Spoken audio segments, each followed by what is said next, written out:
Cooking time. Let's begin by toasting our fresh tomatoes, the onions and garlic and ginger and pepper. And I'm proceeding to put my meat on fire. After spicing it up, I just have to boil it and put it on fire for it to boil. And all I need to do is to go and grate my okra. I need to grate my okras very, very well and wash my stockfish with hot water. It is always good for you to wash your stockfish with hot water. It is very, very good and vital. And I'm washing the main protein of the day, which happens to be atabla fish.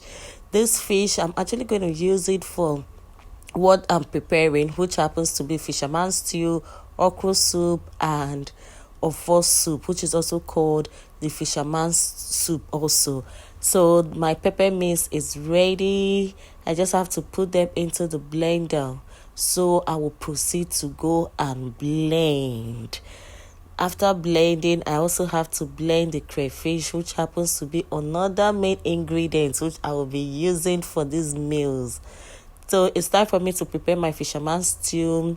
All I just have to do is to put the pot on fire, added oil to it, groundnut oil and palm oil also, added the tomato sachet, groundnut oil, like everything. I'm going to mix everything together, and I added crayfish and seasoning cube.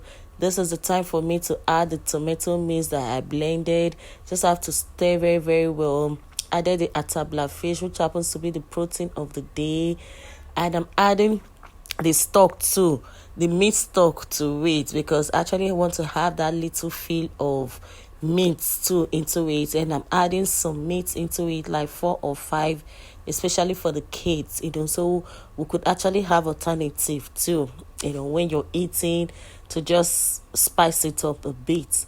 Then my stew is almost ready. I'm adding another set of crayfish to it, and I stirred, and I'm going to add salt to it, salt for taste, another seasoning cube to correct the seasoning, and little of spices, curry and thyme, and I also added gaima pepper, and my stew is almost ready.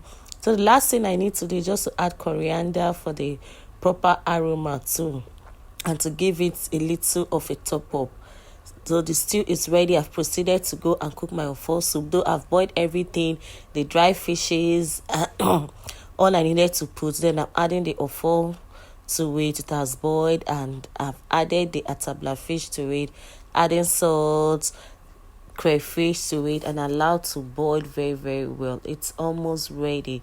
So I just need to add my periwinkle. After adding periwinkle, I'll add the uziza leaf, which happens to be the leaf I'm actually using for the ofo soup, and voila, this soup is ready. It is ready. So I proceeded to cook my okra soup. Oh man, no time to waste. Everything is sharp. When you're in the kitchen, you just have to try to maximize your time. So everything has come to a boil. I've added the atabla and the okra and also the periwinkle too to it. So I just stirred and put in the uziza leaf. Wow, my soup done ready. I don't cook finish. Next thing for me to do now is just to make hot eba and eat. Bye.